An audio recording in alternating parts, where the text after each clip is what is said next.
పాపము చేసి ఒక శరీర కార్యం కొరకు, నేను ఒక మాట చెప్తాను క్లియర్గా, ఆ వ్యక్తితో పాపం చేయడానికి ఇతడు ముందు చేసిన పాపం ఏంటో చెప్పనా? తన భర్త అయినటువంటి ఉరియాను చంపించాలి అని తన మదిలో పుడితే ఒక లెటరు రాయించి, ఏమండి ఉరియా చేతికిచ్చి, ఇదిగో నువ్వు ఈ లెటరు సైన్యానికి అంటే, అతడు ఎంత యథార్థవంతుడండి, అదే ఎంత నమ్మకం, అది నాకు ఇస్తే మొత్తం దారిలో ఏం రాశాడు చదివేద్ది నేచర్ రక్తవేజే. అవునా కదా? నేనే కాదు, ఇక్కడ ఉన్న దొంగ బ్యాచ్ చాలామంది చదివేస్తారు. దేవుని స్తోత్రం. నమ్మకత్తులు ఎవరున్నారు? ఏజ్ రక్తవేజే. ఒకసారి చెల్లికి అక్క ఉత్తరం రాసి ఎయివే అంటే ఏం చేసిందో తెలుసా? రీపుల పెన తీసుకుని ఇలా లేపేసి తీసేసి మొత్తం చదివేసి ఏమీ తెలియని అమ్మాయికి చక్రవర్తిలా గంటించేసి వేసేసి అక్కకు వచ్చి, అక్క ఏమి రాసేవంటే, ఎందుకో నీకు ఎందుకనంటే, ఏమి రాసేవో నాకు తెలిసిలే అంటే అక్కకి అర్థమైపోయింది. ఏమని? ఇది చింపేసావా అంటే, నేను చింపలేదే. మరి ఎలాగా? చిన్న ఖాళీ ఉంటే పెన్న యొక్క రీపులు తీసి ఇలాగా ఇలాగా ఇలాగా అనగానే వచ్చేసింది. చదివేసి మళ్ళీ అక్కడికి వెళ్ళి పోస్ట్ ఆఫీసులో గొమ్మెట్టి అంటించేసి వేసేసానే. ఎంత నమ్మకం! మరి ఉరియా ఎంత నమ్మకస్తుడు చెప్పనా? ఆడు సావు నాడు ఉత్తరంలో ఉంటేనే చదవలేకుండా పట్టుకెళ్ళి ఇచ్చేసాడండి. ఏం రాసింది అందులో? రే, ఈ ఉరియాని యుద్ధంలో ముందు పెట్టు, ఈయన ఎలాగైనా ఏం చేయాలి, ఈ డడ్డు వదిలిపోవాలి. ఇది చేసిన తప్పు ఏంటో చెప్పనా? పాపం ఏంటో చెప్పనా? అదే కదా నిజమండి. మనసులో తాటు పెడితే ఒక తప్పు చేయడానికి ముందు ఇంకోటి చేయాలి.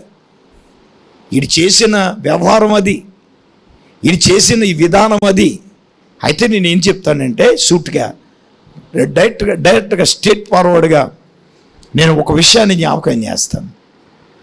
అదేంటో చెప్పనా? ఆ లెటర్ ఇచ్చి ఉరియాని యుద్ధంలో ముందు పెట్టించి చంపించేశాడు. అప్పుడు వెళ్ళి, నేనేమంటానంటే, అతని జీవితంలో చేసింది ఒకే ఒకసారి. కానీ ఒక మాట చెప్తాను, అతడు ఆ పని చేయటం ద్వారా నేనేమంటానంటే, ఇతడు ఏం పోగొట్టుకున్నాడంటే, నీ సన్నిధి నుండి త్రోసివేయకు అంటే అంటే అంటే అంటే ఏంటి? దేవుని సన్నిధిని ఏమైపోయాడు? కోల్పోయాడు కదా. 2, పరిశుద్ధాత్మను కోల్పోయాడు కదా. 3, ఆనందం, రక్షణానందం, ఆనందాన్ని ఏమైపోయాడు? కోల్పోయాడు కదా. దేవుని బిడ్డలారా, మీరు వినాలి. శరీర కార్యాలు చేసిన వాడు ఎవడైనా కానీ, నిజంగా నేనేమంటానంటే, కుటుంబాల్లో సంతోషాన్ని కోల్పోతున్నాడు. నిజమైన ఆనందాన్ని ఏమవుతున్నాడు? కోల్పోతున్నాడు. కోల్పోవట్లేదా? తప్పే కదా అనుకుంటాం. ఈ రోజున ఎన్నండి చెప్పండి, లేవా? దావీదు లాంటి వాళ్ళు మనలో లేరా? బాప్తిజం తీసుకొని కూడా చేసేవాళ్ళు లేరా? ఎవరు చెప్పిన, తల్లిదండ్రులు చెప్పినా వింటున్నారా? కట్టుకున్న భార్య చెప్పినా వింటున్నారా? ఆడు కన్న కొడుకే ఆడంత అయిపోయినా సరే బుద్ధి జ్ఞానం లేకుండా జీవితం ఇంకేంటి? ఉండాలి కదా కొద్దిగా మనిషి అన్న తర్వాత. ఇప్పుడు ఏమన్నా సమాజం పిల్లోడికి ఏం చెప్తారు సరే? నిన్ను చూసి ఆడుకోవడం చేస్తారు. ఓహో, నేను కూడా పెళ్లి చేసుకుని మా నాన్నలాగా ఇంకో దాన్ని మేంటనే చేయొచ్చని దరిద్ర కొట్టుకు. నిజం కదా. దావీదు లాంటి దేవుడు వదలలేదు. టీవీ ముందు కూర్చుని వాక్యం వింటున్న సహోదరుడా, సోదరి, నీ భార్యకు తెలియకుండా నువ్వు చేసే శిఖర సామ్రాజ్యం నీ భార్యకు తెలియకపోవచ్చు, కానీ దేవుడికి తెలుసుగా. దేవుడికి తెలియదు అనుకుంటున్నావా? నీ రహస్య జీవితం 4 గోడల మధ్యలే కదా అనుకుంటున్నావు. నాన్నా, నీ కుటుంబంలో సంతోషం కోల్పోవడానికి కారణం ఏంటి? అదే కదా నువ్వు చేసే కార్యం కదా. తప్పు చేస్తే, పాపం చేస్తే దేవుని సన్నిధి నుండి నువ్వు తోసివేయబడతావు. దేవుని సన్నిధికి రావాలంటేనే నీకు భయం కదా. వాక్యం వినటానికే నీకు భయం కదా, ప్రార్థన చేయడానికే నువ్వు భయం కదా, అందుకే నువ్వు రాలేకపోతున్నావు. దావీదు కూడా అన్నాడు, నీ సన్నిధి నుండి తోసివేయకు ప్రభువా, నీ పరిశుద్ధాత్మ నా నుండి. ఒకప్పుడు అండి చాలా ప్రార్థన చేసావు, ఇప్పుడు నోట అప్పుడు ఏం లేదు, నిజమే కదా. ఇప్పుడు ఈయనేమంటున్నాడు 12వ వచనంలో, అయ్యా నీ రక్షణ ఆనందం మరలా నాకు. అంటే ఆనందం ఏమయ్యాడు, పోయిందా లేదా? శరీర కార్యాలు చేస్తే ఆనందం పోదా మరి? ఒకప్పుడు చాలా సంతోషంగా ఉండేవాళ్ళు, ఒకప్పుడు ఎంతో ఆనందంగా ఉండేవారు అండి, ఏ పని చేసినా సంతోషంగా. మరి ఇప్పుడు ఎందుకు లేదు నాన్న? ఎందుకు సంతోషాన్ని కోల్పోయావు? ఎందుకు ఆనందాన్ని కోల్పోయావు? సీరియస్గా ఆలోచించండి. తప్పు చేయటాన్ని బట్టే కదా నాన్న. దావీదు పశ్చాత్తాపడ్డాడు నాన్న. ఎక్కడికి వచ్చాడమ్మా? దేవుని సన్నిధికి వచ్చాడో లేదా? దావీదు పాపాన్ని ఒప్పుకున్నాడే లేదా? చెప్పండి.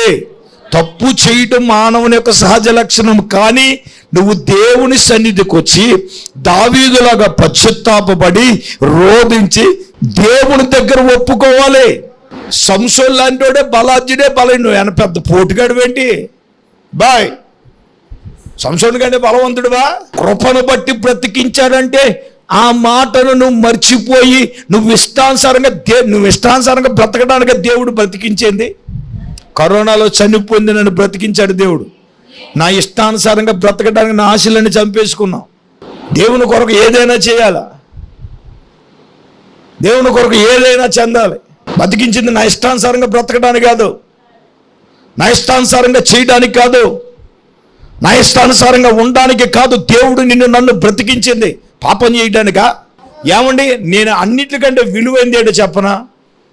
దేవుని ఆడికి ఇచ్చిన సంతోషం, ఆనందం. చెప్పండి, కుటుంబంలో వస్తున్న సంతోషం ఉందా, ఆనందం ఉందంటే నేను ఎప్పుడు వస్తా చెప్పనా? నువ్వు పశ్చాత్తాపడినప్పుడు, దేవుని దగ్గర ఒప్పుకున్నప్పుడు. ఒప్పుకోవడం కాదు, నువ్వు చేసిన పాపాన్ని ఏం చేయాలి? విడిచిపెట్టాలి. ఏమండి, పరిశుద్ధుడైన అగస్టిన్ ఒక రోజు నా వీధిలో వెళ్తున్నాడు. గత కాలములో పాపం చేసిన స్త్రీ అగస్టిన్ ఏం చేస్తుంది? కేకేస్తా ఉంది. ఈయన ఏం చేయలేదు, పట్టించుకోవాలా. కొంచెం దూరం వెళ్ళిపోయాడు, పట్టించుకోవాలి. మళ్ళీ కేకెత్తా ఉంటే వెనక తిరిగి అన్నాడు తెలుసా, నువ్వు పిలుస్తున్న ఆ అగస్టిను ఎప్పుడో చచ్చిపోయాడు. చప్పట్లు కొట్టండి గట్టిగా. ఇప్పుడున్న అగస్టిన్ ఎవరో తెలుసా? పరిశుద్ధుడైన అగస్టిన్. కొట్టండి గట్టిగా చప్పట్లో. హల్లెలూయా. ఇప్పుడు బతుకున్న అగస్టిన్ ఎవరో తెలుసా? ఆశ్చర్యపోయింది. ఆ రోజు తన జీవితాన్ని యేసు ప్రభు ఎలా మార్చాడో చెబితే ఆ వేశ్య పశ్చాత్తాపడి ఏడ్చి మారు మనసు పొందింది.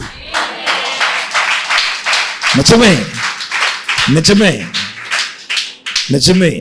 వాక్యం చాలా కర్రకండిగా చెప్తుంది. దావీదు అది తెలిసిన వాడై పశ్చాత్తాపడి కన్నీటితో, అయ్యా ఇస్సోపుతో నన్ను కడిగాయా, యమము కంటే తెల్లగా మార్చయ్యా అని పశ్చాత్తాపడ్డాడు. ఈ ఉపవాస కూటాలు నువ్వు పశ్చాత్తాపడితే నీ జీవితాన్ని, నా జీవితాన్ని, మన జీవితాన్ని. 4వదిగా మనం చూస్తే, సంపద కోసం, డబ్బుల కోసం తన పరిచర్య అయినటువంటి అపోస్తులత్వాన్ని శాశ్వతంగా కోల్పోయిన వాడు ఒకడున్నాడు. ఎవడో తెలుసా? యేసు ప్రభు శిష్యులలో ఒకడు. ఎవరు ఆయన? యోధ యేసు ప్రభుని ఏం చేశాడు? అమ్మేశాడు. ఒకసారి ఒక వ్యక్తి నన్ను అడిగాడు, ఏమండి యేసు ప్రభు హృదయాలు ఇరిగినాడు కదా, మరి ఇటువంటోడు అని తెలిసి ఆ ట్రెజరీ, చెప్పండి ఏంటి, ఆ ట్రెజరీ యేసు ప్రభు ఆడికి ఎందుకు ఇచ్చాడండి అని అడిగాడు. ఎప్పుడైనా ప్రశ్న వచ్చిందా? మనకి ఇటువంటి ఆలోచన రావులేండి. యేసు రక్తం వేచి చెప్పండి, యేసు రక్తం చెప్పండి, చెప్పాలి గట్టిగా. ఆడ అడిగింది ఒక ఆవిడ. నేనన్నాను, ఇంకా శిష్యులు ఉన్నారు కదా, వాళ్ళు వదిలేసి వీడి మీద నీ కాన్సన్ట్రేషన్ ఏంటి అని అడిగాను. దేవుని స్తోత్రం. కొంప తీసి నీలో యోధా బుద్ధులు ఉన్నాయా అన్నాను. అదే అలాగంటారు ఏంటండి, అడిగితే తప్ప. నేనేమనలేదు. నన్ను ఇస్కరియోతు యూదా అంటారా?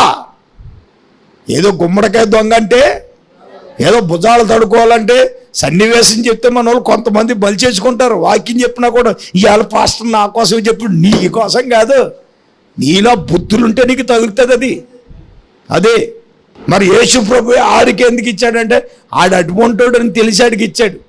ఎందుకంటే యేసు ప్రభు ముందే చెప్పాడు కదా, చెప్పాడు లేదా, నన్ను అప్పగించేవాడు నాకే. మీటింగ్ కూర్చున్నారండి. మరి ఎవరు ప్రభు నేను అప్పగించేది ఏంటంటే, నాకు రొట్టు మొక్క ముందు ఎవడైతే తినిపిస్తాడు ఆడే. 2, నన్ను ఎవడైతే కౌలించుకుని ముద్దు అయిపోవాలని చూస్తున్నారేంటమ్మా అన్నాడు లేదా? నేను అడుగుతున్నా, ఆ 2 చేసినాడు ఎవరో? పేతురు గారు చేశాడా? యోహాను గారు చేశారా? మరి ఎవరు చేశారా తల్లి? ఈ ఇస్కరియోతు యూదాయే కదా. చేసిన తర్వాత ఏమన్నాడు? ప్రభువా నేనా అన్నాడు లేదా? మాట్లాడతలేదు. కొంతమంది యూదా ఆత్మ అప్పుడప్పుడు అలా బయలుపడుతూ ఉంటుంది, అవునా కదా? అనక్కర్లేదు. ఏ డబ్బులు వేసుకుంటారు, నన్ను ఇలాగన్నారు, అలాగన్నారు, ఇలాగన్నారు, అలాగన్నారు. మరి పని చేయకపోతే దొంగలాగా మరి దొంగ అనరా? దశంభాగ విలువలో దొంగ అన్నాడు దేవుడు, అనడం లేదా? మరి ఈరోజు అండి యేసు ప్రభుని అమ్మే జనానికి ఉన్న టాలెంట్ ఏంటో చూడండి. దేవునికి స్తోత్రం. యేసు ప్రభుని అమ్మే జనుడు దేనికోసం చెప్పండి? దేనికోసం? ఈ రోజున చూడండి, డబ్బు కోసం నానగడ్డలు తినేవాళ్ళు చాలా మంది ఉంటారు. ఏం లేరండి? నా నోటితో నేను చెప్పడం మీకు తెలుసుగా. ఎంతకైనా దిగజారిపోయేవాళ్ళు, దేనికైనా దిగజారిపోయేవారు. నైతిక విలుపులు కోల్పోయి, బాంధవ్యాలు కోల్పోయి, రిలేషన్స్ కోల్పోయి, ఈ రోజున నేనేమంటానంటే, అవి కోల్పోయిన వాళ్ళు చరిత్ర పుటంలో ఉండరు. నిజమే కదా?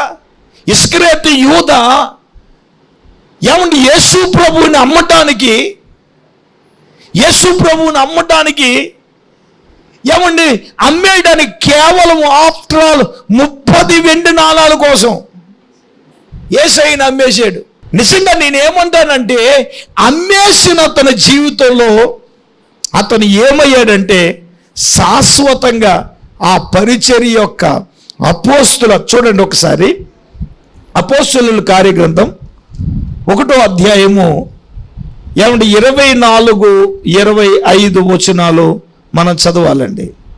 24-25 చూడండి. అందరి హృదయములు ఎరిగి ఉన్న ప్రభువు తన చోటికి పోవుటకు, చూడండి, యోధా తప్పిపోయి పోగొట్టుకున్న ఈ పరిచర్యలో అపోస్తలత్వము, చూడండి, అపోస్తలత్వములో పాలు పొందుటకు వీరిద్దరిలో నీవు ఏర్పరచుకొనిన దానిని కనపరచు. దేవునికి స్తోత్రం.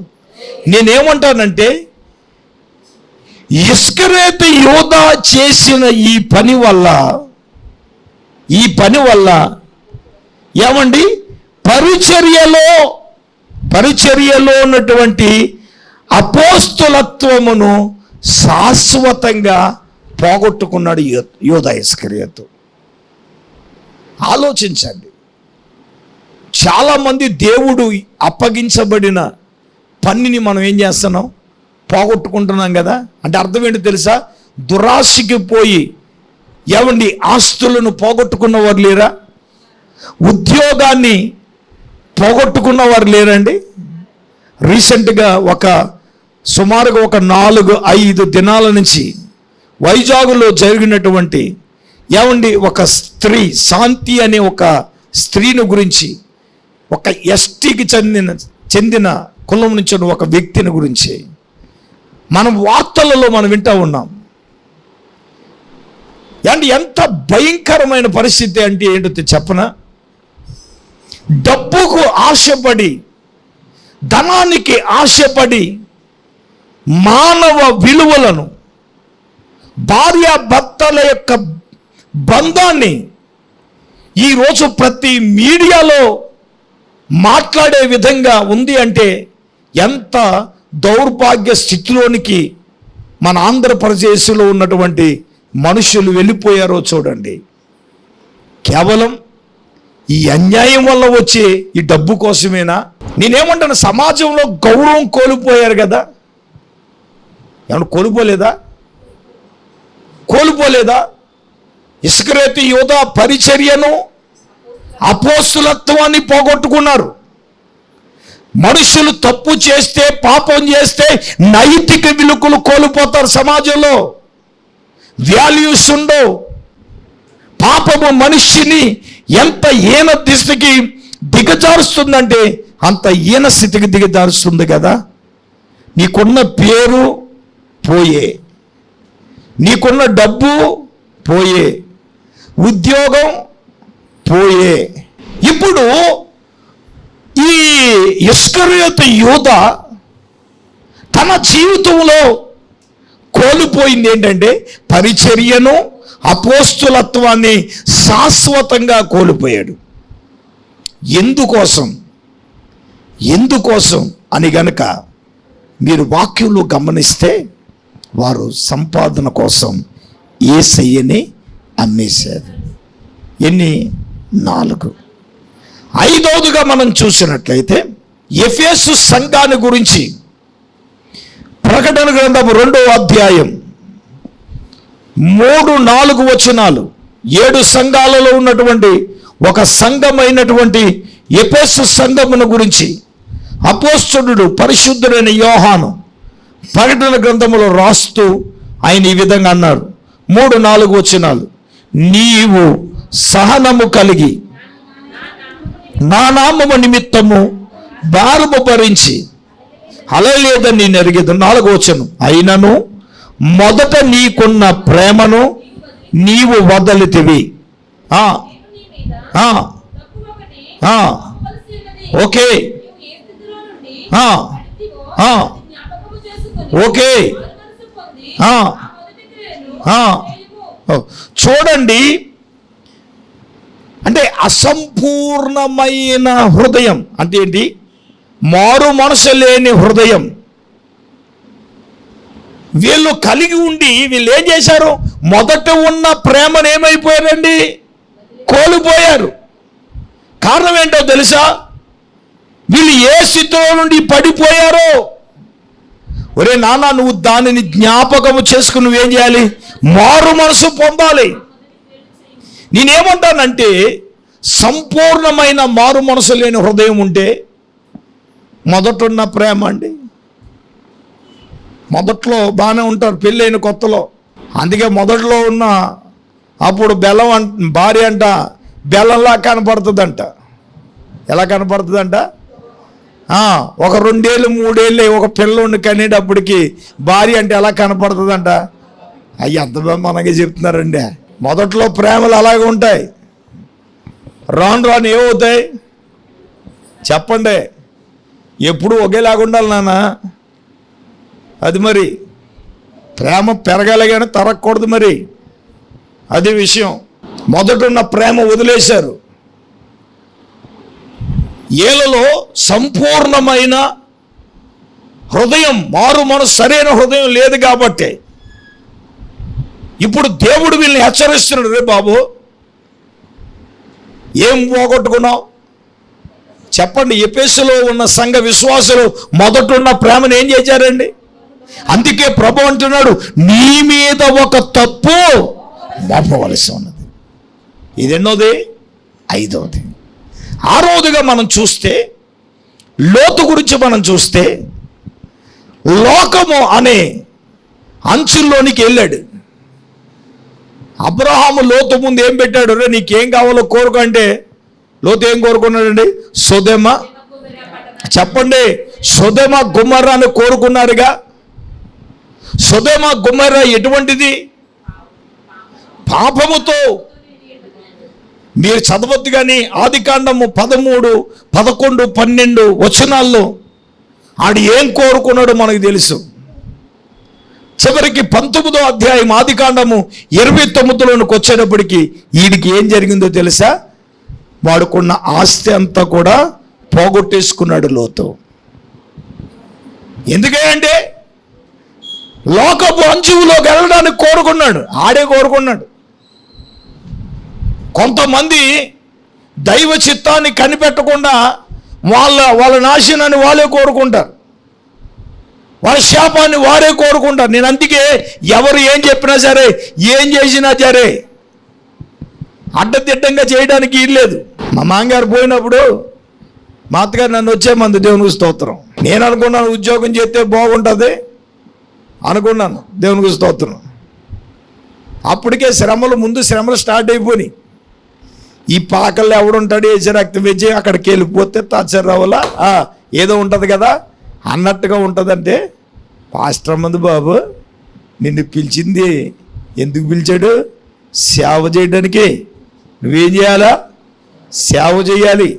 ఇప్పుడు పొలబాటంగా వచ్చేయమంటారు. మా అమ్మ సంగతి నీకు తెలియదు, దేవునికి స్తోత్రం.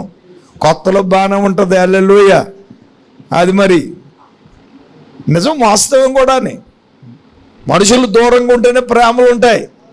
అల్లుడు గారు అన్నా కూతురు అన్నా నేచర్ యాక్టివేట్ చేయి.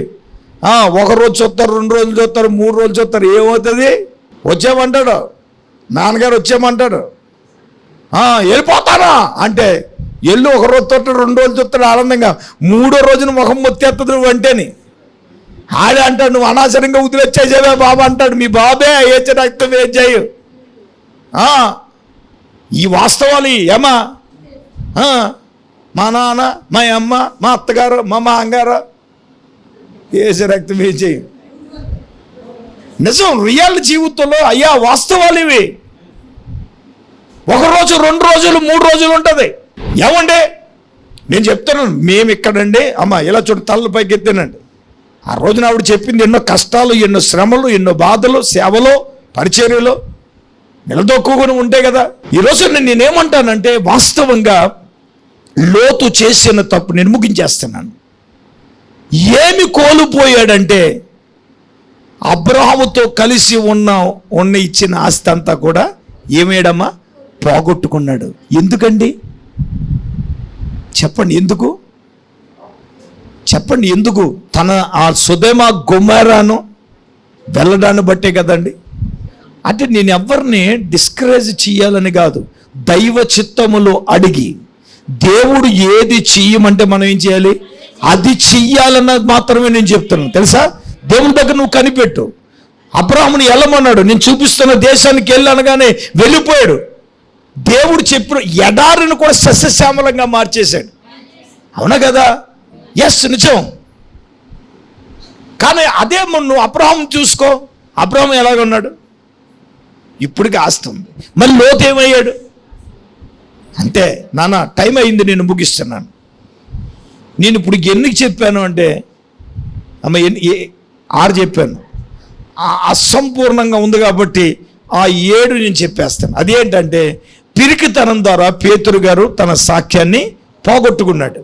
లూకాసు వార్త 22వ అధ్యాయం 56 నుంచి 60 వచనంలో ఒకసారి నేను ఈ 40 దినాల్లోనే పేతురు పొరపాట్లు అనే సబ్జెక్ట్ చెప్పినప్పుడు నేను విషయాలు చెప్పాను. అతడు పిరికితనం ద్వారా ఒక చిన్న పిల్ల అడిగితేనే, ఒక సైనికుడు అడిగితేనే, నువ్వు ఆయన శిష్యుల్లో ఒకడేవా అంటే పిరికితనంతో, మరి ముందే అన్నాడు, నువ్వు అలాగనదు ప్రభా, ఎవడని వస్తే నేనే ముందు ఉంటానన్నావు. వాడు పిరుకు పొందలాగేమేడు అబ్బాయి, పారిపోలేదా? నేనేమంటానంటే, వాడు సాక్యాన్ని ఏవాడు పోగొట్టుకున్నాడుగా. యేసు ప్రభువుడు, నువ్వు ఆవేశపడకరా అబ్బాయి, కోడు కుయ్యకు ముందు నువ్వు ఏం చేస్తావు, ముమ్మారు బొంగుతావు అన్నాడు. తెలుసా? ఆడు 3 సార్లు అలా చేసినప్పుడు కోడు కుక్కరొక్కని కూర్చింది. వీడి పని ఏమైందో తెలుసా? నిజమే, పిరుకుతనము ద్వారా 7వది పేతురు ఏం పోగొట్టుకున్నాడంటే సాక్యాన్ని పోగొట్టుకున్నాడు. అందరూ మోకరించండి, కళ్ళు మూసుకోనండి. ఈ రాత్రి 7 వ్యక్తులు దేవుడు మాట్లాడాడు. 1, ఐగుప్తుకు వెళ్ళుడు ద్వారా అబ్రహాము విశ్వాసాన్ని పోగొట్టుకున్నాడు. 2, ఏమంటే దెలీలా దగ్గరికి సంసోను వెళ్ళుడు ద్వారా ఏం పోగొట్టుకున్నాడంటే ప్రతిష్టతను పోగొట్టుకున్నాడు, శక్తిని పోగొట్టుకున్నాడు, బలమును పోగొట్టుకున్నాడు. 3, ఏమంటే శరీర కార్యాల ద్వారా దావీదు ఏం పోగొట్టుకున్నాడంటే సంతోషాన్ని, ఆనందాన్ని, దేవుని సన్నిధిని, పరిశుద్ధాత్మను పోగొట్టుకున్నాడు. 4 యోధ ధనం కోసం, డబ్బు కోసం, పరిచర్యను, అపోస్తులత్వాన్ని పోగొట్టుకున్నాడు. తర్వాత ఎఫెసు సంఘం సరైన హృదయం లేక ఏమండి మొదట ప్రేమను ఏమైంది, కోల్పోయింది. తర్వాత లోతు లోకపు అంచుల్లోనికి వెళ్ళి ఆస్తిని పోగొట్టుకున్నాడు. చివరిది 7వది పిరుగుతనం ద్వారా పేతురు సాక్ష్యాన్ని పోగొట్టుకున్నాడు. మరి నీ సంగతి నా సంగతి అండి. అందరూ మోకరించండి, కళ్ళు మూసుకోనండి, నోరు తెరుద్దాం, ప్రార్థన చేద్దాం. ఈ సమయంలో దైవజనురాలు పాస్టమ్మ గారు ప్రార్థన చేస్తారు.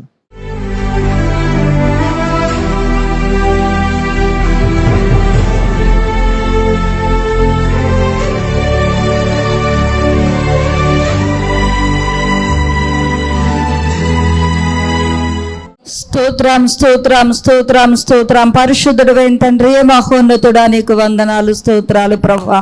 ఈ రాత్రికాల సమయంలో తండ్రి నీ దాసులను సేవకులను అభిషేకించి ప్రభువా నాయనా, నా తండ్రి నీకు స్తోత్రాలు ప్రభువా. భక్తులైన వారు నాయనా ఏమి కోల్పోయారో ప్రభువా, నా తండ్రి ఈ దినాన్ని 7 గురించి మీరు మాతో మాట్లాడారు ప్రభువా. అయ్యా, ఈజిప్టుకు వెళ్ళినైనా అబ్రహామునైనా తన భార్య విషయంలో ప్రభువా, అయ్యా నా తండ్రి విశ్వాసమును కోల్పోయాడని ప్రభువా నీకు వందనాలు. మీరు మాతో మాట్లాడారు తండ్రి, నీకు స్తోత్రాలు నైనా. అయ్యా, సంసోను అయితే ప్రభువా నీకు వందనాలు నైనా. బలాన్ని, నాజీరును, అభిషేకాన్ని, ప్రతిష్టతను కోల్పోయాడు ప్రభువా నీకు వందనాలు. అయ్యా, దలీల వ్యామోహంలో పడి, ఒక స్త్రీ వ్యామోహంలో పడినైనా అయ్యా బలమైన అభిషేకాన్ని సంసోను కోల్పోయాడు తండ్రి, నీకు వందనాలు ప్రభువా. యేసయ్యా నీకు స్తోత్రాలు. దావీదు ప్రభువా నీకు వందనాలు నైనా. అయ్యా నా తండ్రి ఒక నరహత్య చేయటము ద్వారా ప్రభువా అయ్యా నాయన రక్షణానందాన్ని ప్రభువా అయ్యా నాయన నీ సన్నిధిని ప్రభువా నా తండ్రి నీకు స్తోత్రాలు. సంతోషాన్ని నాయనా అతడు కోల్పోయాడు తండ్రి, నీకు స్తోత్రాలు ప్రభువా. దయగల తండ్రి నీకు స్తోత్రములు ప్రభువా నాయనా.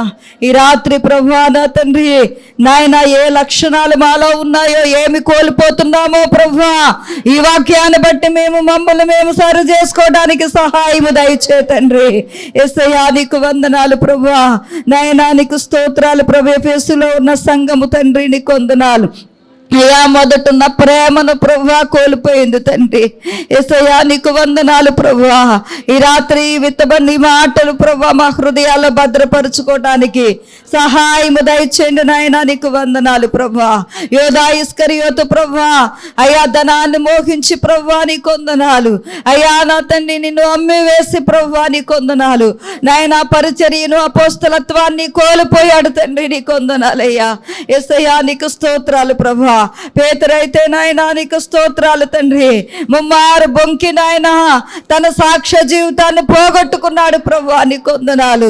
తన సాక్ష్య జీవితాన్ని కోల్పోయాడు తండ్రి, నీకు వందనాలు ప్రభువా. అయ్యా నాయనా ఈ 7 విషయాలు మీరు మాతో మాట్లాడారు తండ్రి. అయ్యా నా ప్రభువా నీకు స్తోత్రాలు. మా సాక్ష్య జీవితాన్ని మేము కాపాడుకోవటానికి నాయనా అయ్యా నాయనా ఏ వ్యామోహంలోనూ మేము పడకుండా తండ్రి మా పరిశుద్ధతను మేము కాపాడుకోవటానికి నాయనా అయ్యా మొదటున్న మాకున్న విశ్వాసాన్ని అయ్యా ప్రేమను మేము కాపాడుకోవటానికి నాయనా మీరు మాకు ఇచ్చిన ప్రతిష్ఠితను ప్రభువా అభిషేకాన్ని మేము కాపాడుకోవటానికి తండ్రి సహాయము దయచేయండి నాయనా. ఈ లోకములో మా విశ్వాసమును మేము కాపాడుకోవాలయ్యా. అయ్యా నాయనా విశ్వాసములో మేము కోల్పోకూడదు తండ్రి, నీకు వందనాలు. పరిశుద్ధతలో కోల్పోకూడదు ప్రభువా నాయనా. ఏ విషయంలోనూ మేము కోల్పోకూడదు తండ్రి, నీకు వందనాలయ్యా. వాటిని మేము నాయనా భద్రంగా కాపాడుకునే కృపా జ్ఞానాన్ని మీరు మాకు దయచేయండి తండ్రి, నీకు వందనాలు. ఈ రాత్రి విత్తబడి మాటలు ప్రభువా ప్రతి ఒక్క బిడ్డ హృదయములో నీరు కట్టి ఫలింపజేసి మీరే మహిమ పొందమని యేసయ్య పరిశుద్ధ నామములో ప్రార్థన చేసి అడిగి వేడుకొనుచున్నామా పరమ తండ్రి, ఆమేన్. ఆమేన్. మన పరమ తండ్రి అయిన దేవుని ప్రేమ, మన ప్రభువును ప్రియరక్షకుడైన యేసుక్రీస్తు ప్రభుల వారి యొక్క దివ్యమైన కృప, పరిశుద్ధాత్మ దేవుని యొక్క అన్యోన్య సహవాసం ప్రభు బిడ్లారా ఇక్కడ కొండలకు సదాకాలము తోడైండునుగాక. ఆమేన్, ఆమేన్, ఆమేన్.